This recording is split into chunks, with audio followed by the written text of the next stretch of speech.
Welcome to Pindar Poetry. We hope you learned something new. In this video, I will explain how to increase growth hormone step by step. Start by prioritizing sleep hygiene.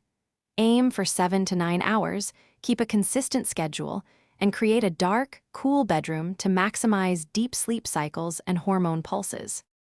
Optimize your meals to support growth hormone naturally by spacing protein, reducing late-night carbs, and trying 12 to 16-hour fasting windows a few times weekly, while staying hydrated and meeting zinc and magnesium needs for better hormone signaling and recovery. If this video is helping you, please subscribe and like to support the channel and get more tips. Quick recommendation: the new Kindle Paperwhite is great for reading during rest or recovery days, and it pairs nicely with learning about health habits. Check the description for the link and other deals, and if you enjoy it, consider picking one up. Now let's get back to the video. Use a smart training routine.